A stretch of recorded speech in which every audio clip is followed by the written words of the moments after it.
인류 역사상 가장 거대한 구조물이 있습니다. 산샤댐. 중국이 세계에 자랑한 문명의 상징이죠. 그런데 이 거인에게 치명적 약점이 있다면 중국 내부 문건은 인정합니다. 외부 충격 시 붕괴 가능. 만약 무너진다면 18시간 안에 4억 명이 사라집니다. 중국 경제는 72시간 안에 멈춥니다. 문명 붕괴급 재앙이죠. 그런데 세상은 몰랐습니다. 그 급소를 정확히 겨눈 나라가 이미 존재한다는 것을요. 70년 전 폐허에서 시작한 나라. 세계가 영원히 약소국으로 남을 거라 비웃던 나라. 인구 5천만. 영토는 중국의 100분의 1. 그 작은 나라가 10년간 조용히 준비했습니다. 사거리 3,000km, 지하 100m 관통, 진동파 공명 파괴, 과시하지도 떠벌리지도 않았습니다. 그저 묵묵히 완성했죠. 그리고 세계는 깨달았습니다. 진짜 강자는 크기가 아니라 정밀함에서 나온다는 것을요. 그 나라의 이름, 대한민국입니다. 만약 하루 만에 4억이 사라진다면, 세계 2위 경제가 72시간 안에 멈춘다면, 그 버튼을 누를 수 있는 나라가 한국이라면, 저는 이 질문 앞에서 아무 말도 할 수 없었습니다. 데이터가 거짓말을 하지 않았거든요. 저는 마커스 하딘 나토 전략 분석관입니다. 솔직히 말하죠. 저는 한국을 우습게 봤습니다. 반도체 잘 만드는 나라, 그 정도로만 알았죠. 그런데 이 데이터를 보는 순간 제 22년 경력이 부끄러워졌습니다. 모든 건 케냐 군사기지에서 시작됐습니다. 그날 새벽 암호화 파일이 도착했죠. 발신지는 알 수 없었습니다. 하지만 봉인 코드를 보는 순간 손이 멈췄습니다. 최고 등급 기밀이었거든요. 첫 번째 파일을 열었습니다. 위성 사진이었죠. 확대하는 순간 저는 숨이 막혔습니다. 산샤댐. 중국이 자랑하는 세계 최대 규모의 댐입니다. 양쯔강을 막아선 거대한 콘크리트 장벽이죠. 그런데 그 표면에 선이 보였습니다. 처음엔 그림자인 줄 알았습니다. 아니었습니다. 실금이었죠. 아니, 실금이라고 부르기엔 너무 깊었습니다. 저는 22년간 수백 개의 댐을 분석해왔습니다. 후버댐, 이타이프댐, 아스완댐. 이 정도 균열은 단순한 노화가 아니었습니다. 이건 구조적 파단 전조였습니다. 심장이 2번 뛰었습니다. 두 번째 파일을 열었죠. 양쯔강 강우량 변화 그래프였습니다. 10년 전과 비교한 데이터죠. 선이 가파르게 올라가 있었습니다. 최대 4배 증가. 산샤댐 설계 기준의 허용 한계를 이미 넘어선 수치였습니다. 이건 심각했습니다. 아니, 심각한 정도가 아니었죠. 세 번째 파일. 중국 내부 문건이었습니다. 어떻게 유출됐는지는 모릅니다. 하지만 내용은 명확했죠. 딱 한 줄. 그 한 줄이 모든 걸 뒤집었습니다. 외부 충격 시 연쇄 붕괴 가능성 존재. 저는 의자에 등을 기댔습니다. 외부 충격. 세계 최대 댐이 중국이 수십 년간 자랑해온 그 구조물이 외부 충격에 취약하다는 겁니까? 말이 안 됐습니다. 아니, 말이 안 되길 바랐죠. 하지만 데이터는 거짓말을 하지 않습니다. 저는 평생 숫자만 믿고 살아왔습니다. 감정도 편견도 정치도 배제하고 오직 계산만 했죠. 그리고 이 계산은 너무 명확했습니다. 저는 노트북을 켰습니다. 시뮬레이션 프로그램을 실행했죠. 산샤댐의 구조 데이터를 입력했습니다. 균열 위치, 수압, 강우량 증가율, 그리고 마지막 변수, 외부 충격. 엔터를 눌렀습니다. 화면이 돌아가기 시작했죠. 5초, 10초. 결과가 떴습니다. 저는 화면을 응시했습니다. 붕괴 시간 18시간에서 36시간.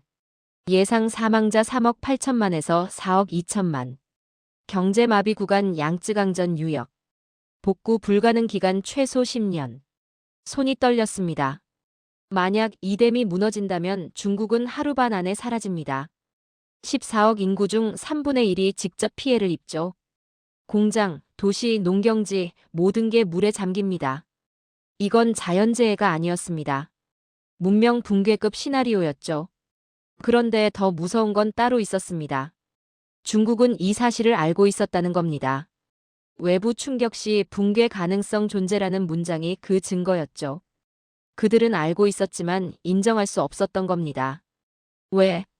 체면 때문이죠.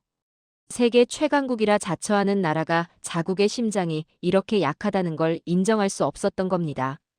저는 창밖을 봤습니다. 케냐의 새벽 하늘은 고요했습니다. 하지만 제 머릿속은 폭풍이었죠. 그리고 그 순간 파일 마지막 페이지가 눈에 들어왔습니다. 참고 자료 항목. 거기 적힌 단어 하나. 현무. 한국 미사일 이름이었습니다. 저는 미간을 찌푸렸습니다. 한국? 왜 여기서 한국이 나오는 겁니까?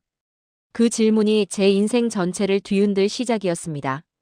며칠 후 워싱턴에서 두꺼운 패키지가 도착했습니다. 발신인은 국방부 정보국이었죠.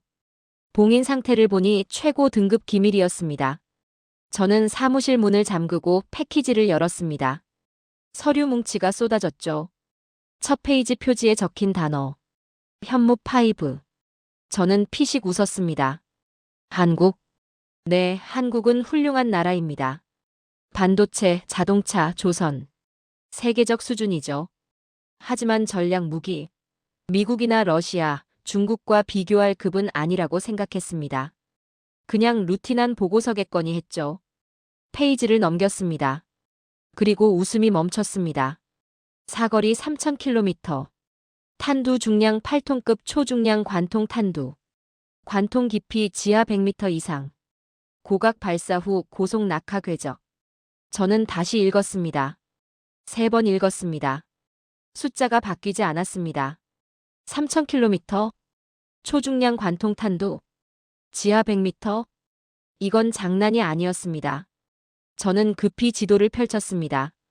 한국 중부, 대략 서울 근처에 점을 찍었죠. 컴퍼스로 반경 3,000km 원을 그렸습니다. 원이 커졌습니다. 일본을 지나고 중국 동부를 덮고 계속 커졌죠. 그리고 멈췄을 때 중국 전역이 그 안에 들어와 있었습니다. 베이징, 상하이, 광저우, 청두. 그리고 산샤댐. 정확히 원 안쪽 1,500km 지점에 있었습니다. 저는 손을 멈췄습니다. 1,500km. 현무 5 사거리의 절반도 안 됩니다. 즉, 한국은 원하는 순간 산샤댐을 직접 타격할 수 있다는 겁니다. 숨이 막혔습니다. 저는 다시 보고서를 넘겼습니다. 관통 탄두 설명 부분.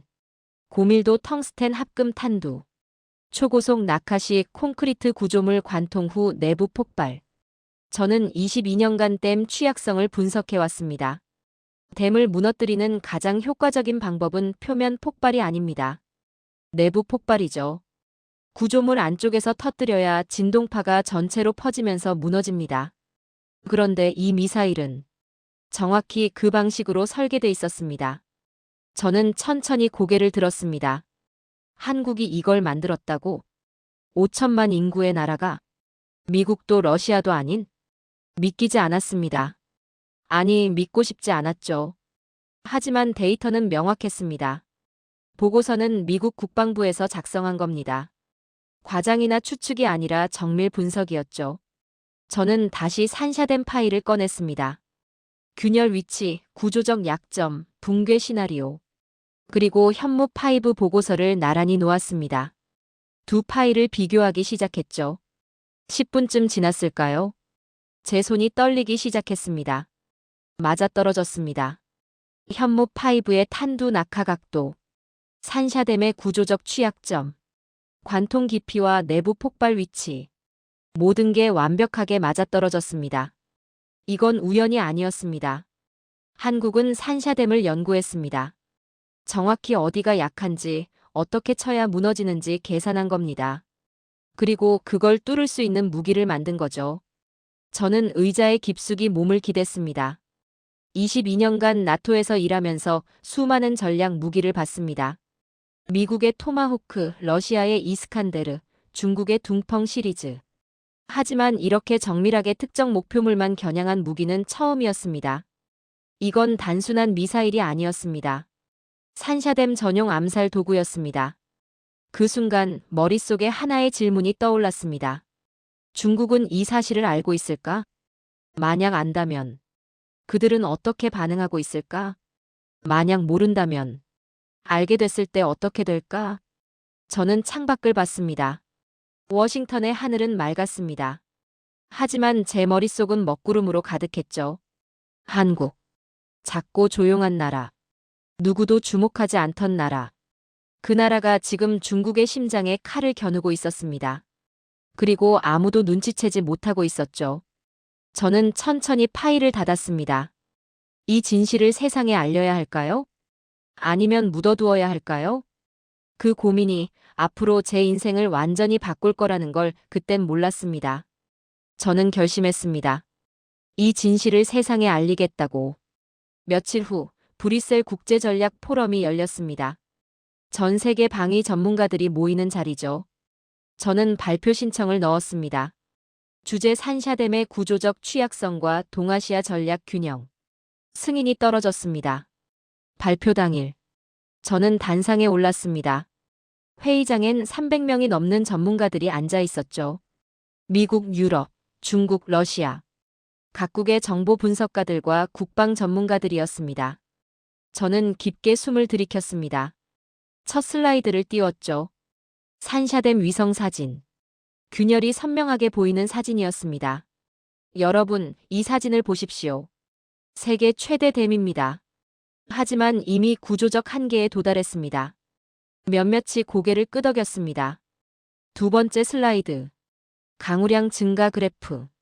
10년간 양쯔강 강우량이 4배 증가했습니다. 설계 기준을 초과했죠. 여전히 집중하는 분위기였습니다. 세 번째 슬라이드. 현무5 재원. 그리고 이 미사일은 산샤댐을 관통할 수 있습니다. 회의장 공기가 바뀌었습니다. 누군가 웃었습니다. 저는 계속했습니다. 사거리 3,000km. 초중량 관통 탄두. 지하 100m 관통 후 내부 폭발 구조입니다. 뒷자리에서 웅성거림이 들렸죠. 네 번째 슬라이드. 지도였습니다. 서울에서 산샤댐까지 직선을 그은 지도. 직선거리 1,500km. 현무5 사거리의 절반입니다. 즉, 한국은 언제든 산샤댐을 타격할 수 있습니다. 그 순간 앞줄에 앉아있던 미국 분석가가 손을 들었습니다. 하딘 박사, 잠깐만요. 한국이 그런 미사일을 가지고 있다고요? 네, 그렇습니다. 믿기 어렵군요. 웃음이 터졌습니다. 유럽 연구원이 끼어들었죠. 데이터가 과장된 거 아닙니까? 한국 미사일이 중국댐을 뚫는다는 건 좀. 말끝을 흐렸지만 뉘앙스는 명확했습니다. 말이 안 된다는 거였죠. 저는 다음 슬라이드를 넘겼습니다. 관통력 계산 수식. 충격파 전달 모델. 내부 폭발 시뮬레이션 결과. 모든 계산이 여기 있습니다. 현무5는 산샤댐 콘크리트를 관통하고 내부에서 진동파를 일으킵니다. 댐은 72시간 내 붕괴합니다. 그때였습니다. 중국 대표단이 일어섰습니다. 중년의 남자, 인민해방군 출신으로 보이는 분석가였죠. 그는 차갑게 웃으며 말했습니다. 하딘 박사. 산샤댐은 세계 최고 강도의 콘크리트로 건설됐습니다. 한국 따위 미사일로는 스크래치도 못 냅니다. 한국 따위. 그 말에 회의장이 웃음으로 터졌습니다. 박수까지 나왔죠. 저는 잠시 말을 잃었습니다. 분노도 아니었습니다. 굴욕도 아니었죠. 그냥 허망했습니다. 이 사람들은 데이터를 보지 않고 있었습니다. 계산을 확인하지 않고 있었죠. 그저 한국이라는 이름만 보고 웃고 있었습니다. 저는 마지막 슬라이드를 띄웠습니다. 중국 내부 문건. 외부 충격 시 연쇄 붕괴 가능성 존재. 이건 중국 스스로 작성한 문서입니다. 산샤댐이 외부 충격에 취약하다는 걸 그들도 알고 있습니다. 중국 대표단의 얼굴이 굳었습니다. 하지만 이미 분위기는 기울었죠. 회의가 끝난 후 복도에서 한 동료가 다가왔습니다. 마커스, 너무 앞서 나간 거 아니야? 한국이 중국을 위협한다는 건 좀 과하잖아. 다른 분석가도 거들었습니다. 데이터는 흥미롭긴 한데 결론이 너무 극단적이야. 한국이 그 정도 기술력이 있다고 보긴 어렵지. 저는 아무 말도 하지 않았습니다. 할 말이 없었거든요. 그날 밤 호텔방. 저는 노트북을 열었습니다. 모든 계산을 처음부터 다시 했습니다. 1번, 2번, 10번. 결과는 같았습니다. 현무 5는 산샤댐을 뚫습니다. 관통 후 내부 폭발, 진동파 확산, 구조적 붕괴, 72시간 내 완전 붕괴, 4억 명 사망. 숫자는 변하지 않았습니다. 그런데 아무도 믿지 않았습니다. 왜? 단 하나. 세상은 한국이라는 이름을 믿을 준비가 안 돼 있었습니다. 저는 창밖을 봤습니다. 브뤼셀의 밤은 조용했습니다. 하지만 제 머릿속은 폭풍이었죠. 이 편견을 깨야 합니다. 완벽한 증거로. 단 하나의 오류도 없이. 누구도 부정할 수 없는 방식으로. 저는 노트북을 닫았습니다. 그리고 결심했습니다. 직접 한국에 가겠다고. 그곳 연구진을 만나겠다고. 진실을 내 눈으로 확인하겠다고. 그 결심이 제 인생을 완전히 바꿀 거라는 걸 그땐 몰랐습니다. 2주 후 저는 인천공항에 내렸습니다. 한국. 평생 한 번도 와본 적 없는 나라였죠. 공항에서 나오자 한국 연구진 관계자가 기다리고 있었습니다.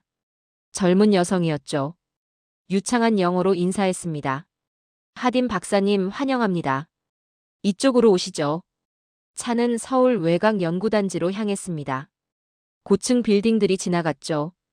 생각보다 현대적이었습니다. 아니, 현대적이라는 표현도 부족했습니다. 미래적이었죠. 1시간쯤 달렸을까요? 외진 산자락에 거대한 건물이 나타났습니다. 외관은 평범했습니다. 하지만 출입구의 보안 시스템은 나토 본부급이었죠. 안내를 받아 들어갔습니다. 복도를 따라 걸었습니다. 양옆으로 연구실들이 보였죠. 젊은 연구원들이 분주하게 움직이고 있었습니다. 엘리베이터 앞에 멈췄습니다. 안내원이 말했습니다. 지하로 내려갑니다. 지하요? 네. 테스트룸이 있습니다. 엘리베이터 문이 닫혔습니다. 버튼을 눌렀죠. 지하 60m. 엘리베이터가 내려가기 시작했습니다.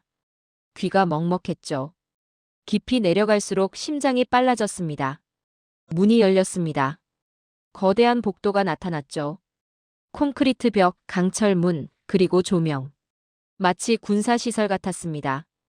끝까지 걸어가자 두꺼운 철문이 나타났습니다. 안내원이 카드를 찍었죠. 생체 인증도 했습니다. 문이 열렸습니다. 그리고 저는 숨을 삼켰습니다. 방 중앙에 거대한 콘크리트 블록이 있었습니다. 크기만 해도 5m는 되는 육중한 덩어리였죠. 하지만 제 눈길을 사로잡은 건 크기가 아니었습니다.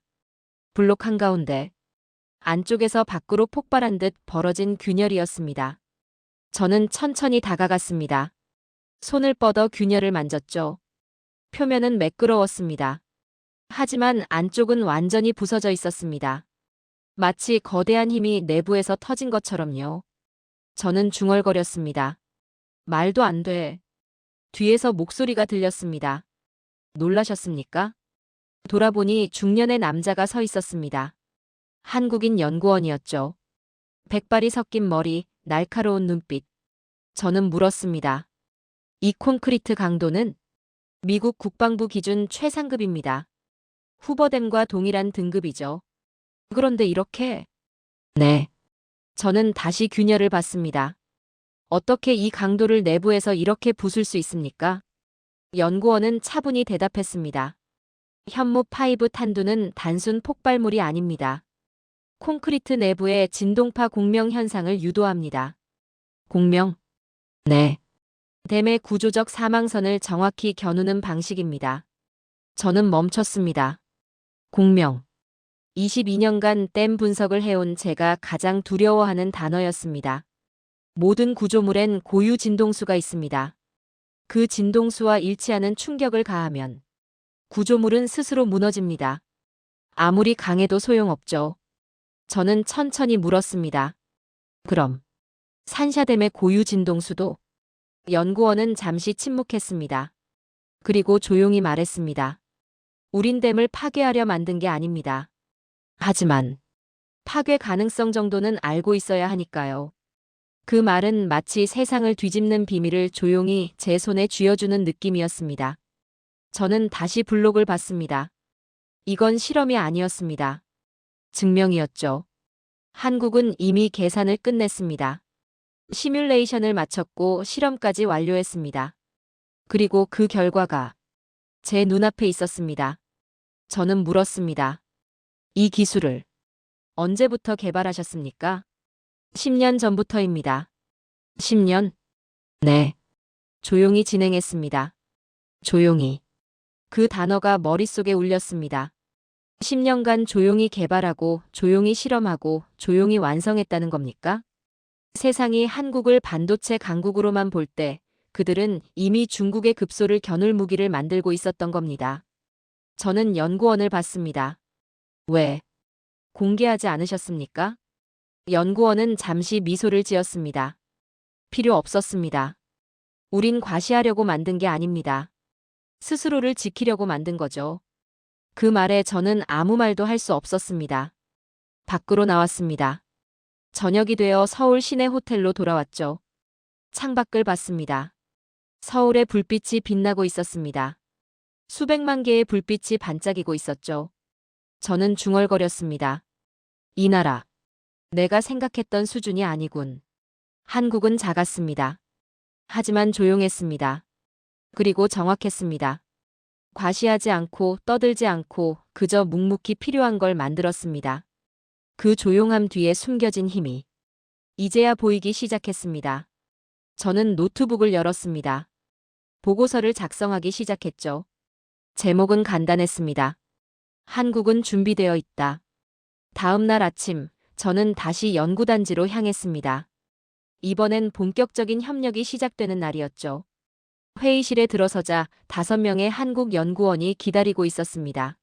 모두 30대에서 40대로 보였죠. 젊었습니다. 생각보다 훨씬 젊었습니다. 팀장이 인사했습니다. 하딘 박사님 환영합니다. 오늘부터 저희 시뮬레이션 과정을 함께 보시게 됩니다.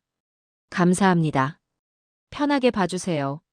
저희가 어떻게 계산하는지 직접 보여드리겠습니다. 노트북이 켜졌습니다. 화면에 3차원 모델이 떴죠. 산샤댐이었습니다. 정밀하게 구현된 댐 구조가 회전하고 있었습니다. 팀장이 설명하기 시작했습니다. 먼저 유동 수력 시뮬레이션입니다. 댐 내부 수압 변화를 계산하죠. 숫자들이 화면에 떴습니다. 계산이 진행됐습니다. 그리고 결과가 나왔습니다. 정확도 98.7%. 저는 눈을 의심했습니다. 잠깐만요. 98.7%? 네. 미국 국방부에서도 95%면 박수받는 수치입니다. 팀장은 담담히 말했습니다. 이건 아직 미완성이라 더 보완해야 합니다. 저는 말을 잃었습니다. 98.7%가 미완성? 이 사람들은 대체 어디를 목표로 하는 겁니까? 두 번째 시뮬레이션이 시작됐습니다. 탄두 낙하각도 계산이었죠. 미사일이 고각으로 발사된 후 목표물에 떨어지는 궤적을 계산하는 겁니다. 이건 엄청나게 복잡합니다.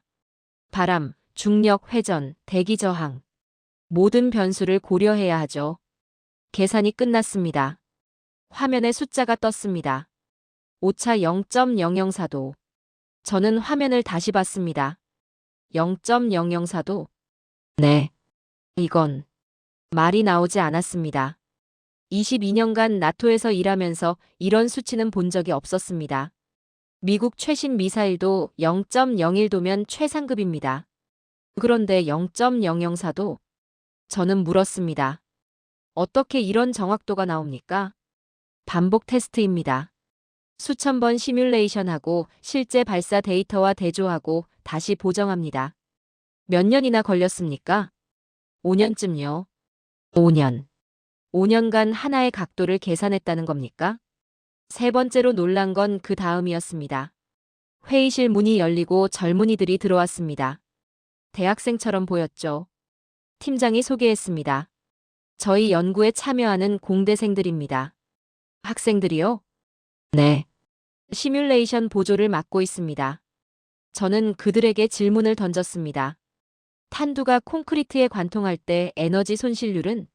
한 학생이 즉답했습니다.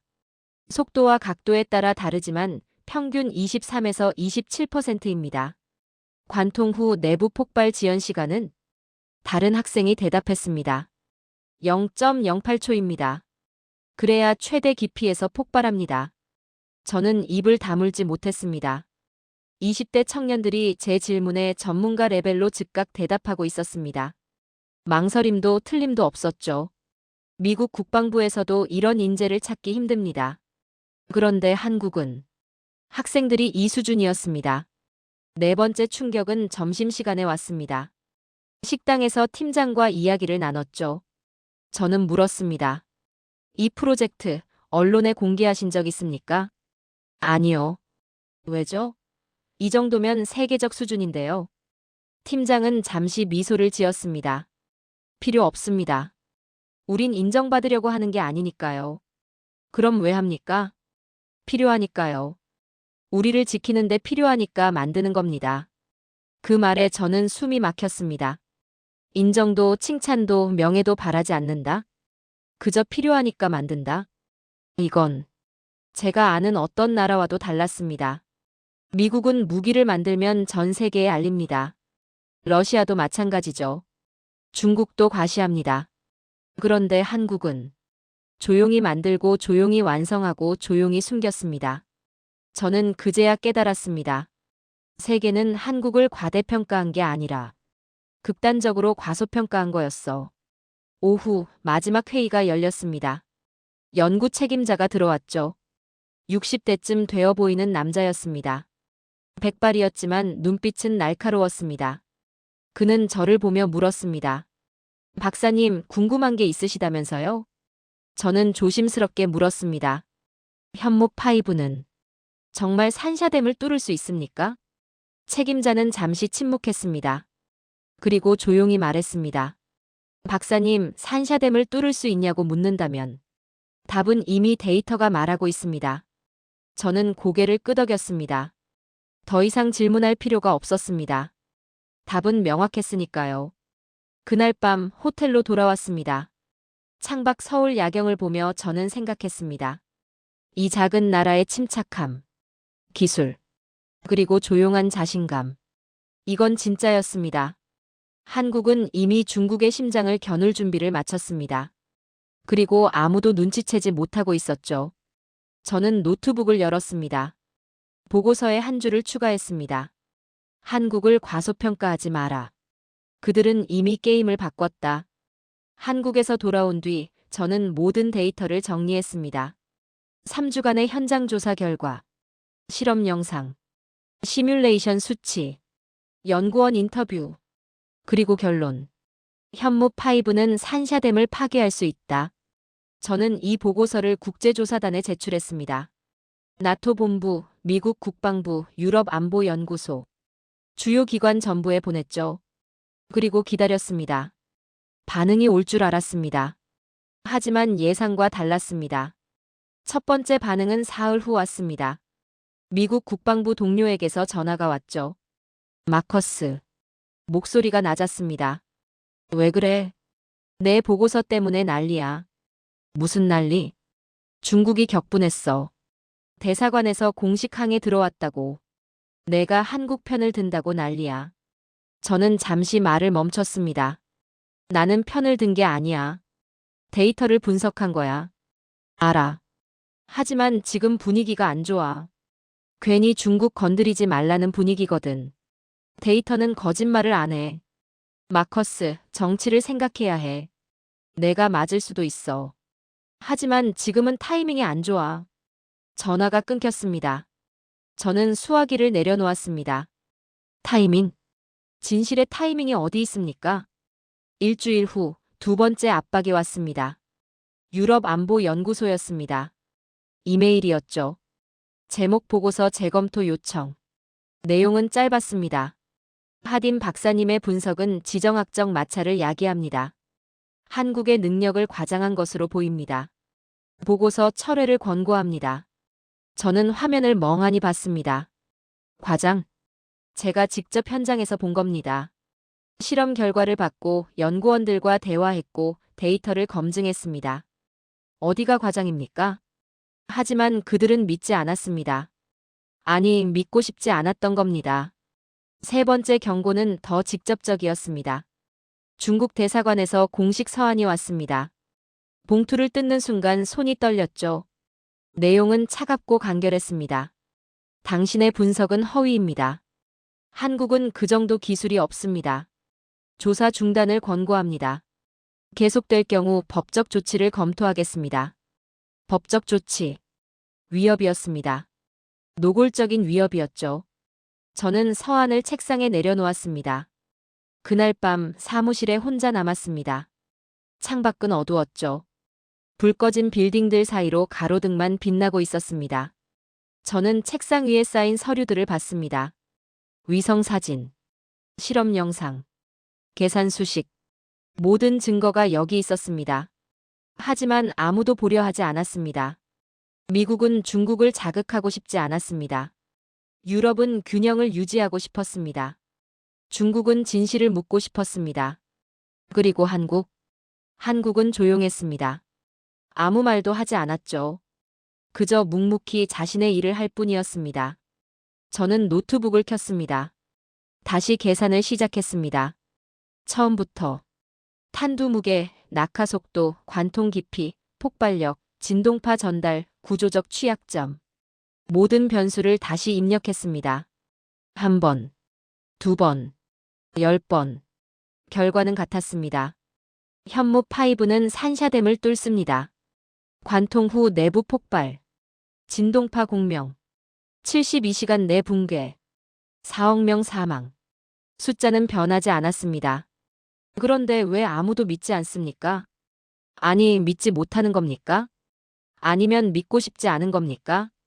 저는 깨달았습니다. 누구도 진실을 보려 하지 않습니다. 그들은 한국이 중국을 위협할 수 있다는 개념 자체를 수용할 준비가 안 돼 있었습니다. 한국은 너무 작았습니다. 중국은 너무 컸습니다. 그 균형이 깨진다는 걸 세상은 받아들일 수 없었던 겁니다. 저는 창밖을 봤습니다. 워싱턴의 밤은 조용했습니다. 하지만 제 머릿속은 폭풍이었죠. 이메일이 하나 더 왔습니다. 나토 상관이었습니다. 마커스, 이번 프로젝트는 보류하는 게 좋겠네. 너무 민감한 사안이야. 보류. 그 단어가 눈에 박혔습니다. 국제 무대는 이미 저를 부담스러운 존재로 보기 시작했습니다. 균형을 깨는 사람. 파도를 일으키는 사람. 압박은 점점 커졌습니다. 하지만 저는 멈출 수 없었습니다. 왜? 저는 평생 진실을 업으로 삼아 살았습니다. 숫자를 믿고 데이터를 믿고 계산을 믿었습니다. 정치도 외교도 체면도 아닌 오직 진실만 추구했습니다. 그리고 이번 진실은 세상을 바꾸는 힘을 갖고 있었습니다. 저는 노트북을 닫았습니다. 그리고 조용히 중얼거렸습니다. 그래. 이제 폭풍이 오겠군. 하지만 저는 두렵지 않았습니다. 22년 경력. 수백 개의 분석. 단 한 번도 틀린 적 없는 계산. 저는 제 데이터를 믿었습니다. 그리고 한국의 기술을 믿었습니다. 세상이 믿지 않아도 상관없었습니다.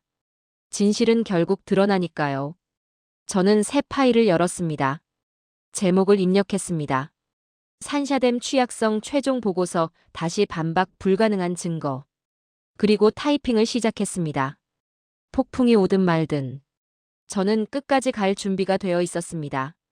3개월 후 국제검증회의가 소집됐습니다. 장소는 제네바. 전 세계 안보 전문가들이 모였죠. 미국, 유럽, 중국, 러시아. 각국 대표단이 자리를 채웠습니다. 저는 단상에 올랐습니다. 마지막 기회였습니다.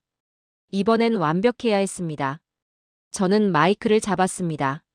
오늘 저는 한 나라를 공격하러 온 게 아닙니다. 진실을 감출 수 있는지 아니면 드러나야 하는지를 증명하러 왔습니다. 첫 슬라이드를 띄웠습니다. 현무 5의 사거리와 초중량 탄두. 숫자가 화면을 채웠죠. 두 번째 슬라이드. 강화 콘크리트를 관통하고 지하 수십 미터에 도달하는 관통력. 그래프가 보였습니다. 세 번째, 한국에서 직접 본 파괴 실험 영상이었습니다. 스크린 속에서 거대한 콘크리트 블록이 소리도 없이 산산조각 났습니다. 회의장이 조용해졌습니다. 사람들의 눈이 커졌죠. 저는 깊게 숨을 들이켰습니다. 이제 산샤댐의 구조 데이터와 현무5의 충격파 전달 모델을 겹쳐보겠습니다. 두 개의 3D 모델이 화면에 떴습니다. 천천히 겹쳐졌죠. 충격파가 퍼져나가는 붉은 선. 산샤댐의 취약 지점을 표시한 파란 점. 두 개가 포개졌습니다. 완벽히 일치했습니다.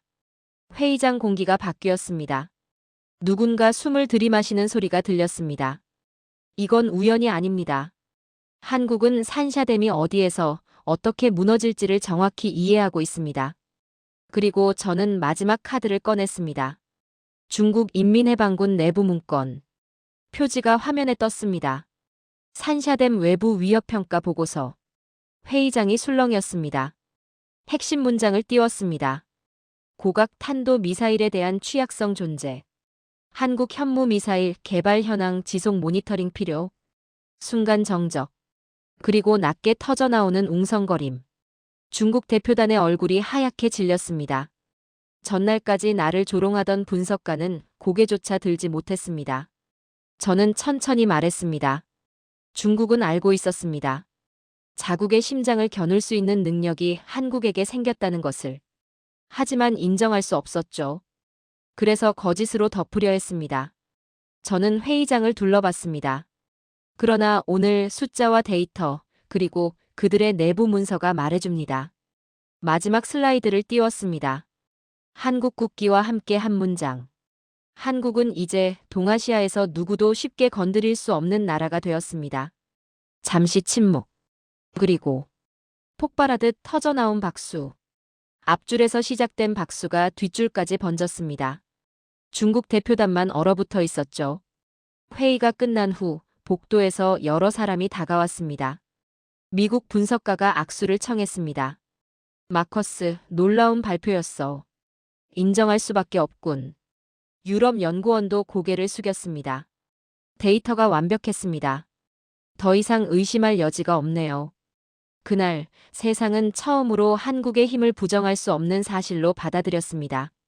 저는 창밖을 봤습니다. 제네바의 하늘은 맑았습니다. 그리고 저는 웃었습니다. 진실은 결국 이긴다는 걸 다시 한번 증명했습니다. 그 회의 이후 세상은 달라졌습니다. 가장 먼저 변한 건 미국이었습니다. 국방부 보고서 제목이 바뀌었죠. 중국 대 미국 전략 구도에서 중국 대 한국 변수 분석으로. 한국이 변수가 아니라 핵심 요소로 올라선 겁니다. 일본 언론도 움직였습니다. 한국의 미사일 기술은 이미 우리와 다른 차원에 들어갔다. 요미우리 신문 일면 헤드라인이었습니다. 유럽 전략가들은 동아시아 지도를 다시 그렸습니다. 한국은 더 이상 중간 국가가 아니었죠. 게임 체인저였습니다. 그런데 가장 큰 변화는 중국 내부에서 일어났습니다. 웨이보에 질문들이 쏟아지기 시작했죠. 산샤댐은 정말 안전한가? 한국 미사일이 저 정도라고? 우리는 속은 거 아닌가? 물론 많은 글들이 삭제됐습니다. 하지만 질문은 사라지지 않았습니다. 처음으로 중국 시민들이 한국을 진지하게 입에 올리기 시작한 겁니다. 그리고 한국 정부의 반응은 놀라울 정도로 담백했습니다. 공식 성명 한 줄. 우리는 어떤 나라도 먼저 공격할 의도가 없습니다. 하지만 대한민국과 국민을 위협하는 어떤 행위에도 단호히 대응할 능력을 갖추었습니다. 과시도 허세도 위협도 아닌 조용한 확신. 저는 그 톤에서 한국이라는 나라의 철학을 봤습니다. 힘을 가지고도 자랑하지 않는 나라. 급소를 겨눌 수 있지만 먼저 쏘지 않는 나라. 그러나 건드리면 끝까지 버틸 나라. 시간이 지날수록 중국의 태도도 바뀌었습니다. 노골적인 경제 보복 대신 이상할 정도로 조심스러운 발언들이 늘었습니다. 외교부 대변인의 말투가 달라졌죠. 한국과의 우호적 협력 관계를 중시한다. 그 배경엔 하나의 단순한 계산이 있었습니다. 우리가 한국을 자극했을 때 산샤댐은 정말 안전한가? 그 질문 하나가 동아시아 전략 균형을 뒤흔들고 있었습니다. 저는 알고 있었습니다. 이 질문이 앞으로 수십 년간 중국의 발목을 잡을 거라는 걸. 그리고 그 중심엔 거대한 항모 전단도 핵무기 수천 발도 아니라 작지만 정밀한 그것을 만든 한 나라의 조용한 기술력이 있었습니다. 그 나라의 이름은 대한민국. 몇 달 후 저는 런던 자택으로 돌아왔습니다. 책상 앞에 앉아 창밖을 봤죠. 템스강이 흐르고 있었습니다. 저는 노트북을 열었습니다. 마지막 보고서를 작성하기 시작했습니다. 제목은 간단했습니다. 작은 나라가 만든 새로운 균형. 타이핑을 하다 문득 멈췄습니다. 그리고 중얼거렸습니다. 솔직히 말해, 나는 한때 한국을 지도 위에 작게 표시된 나라로만 봤다. 중국과 일본 사이에 끼어 영원히 중간급에 머무를 거라 생각했다. 하지만 지금은 압니다. 조용히 일하고 과시하지 않고 실력으로만 말하는 나라가 언젠가 판을 통째로 뒤집는다는 것을. 현무5는 단지 하나의 미사일이 아닙니다. 한국이 수십 년 동안 묵묵히 쌓아올린 기술, 포기하지 않은 연구, 그리고 우리는 우리 힘으로 버틴다는 고집의 결과입니다. 저는 이제 누가 묻는다면 이렇게 말할 겁니다.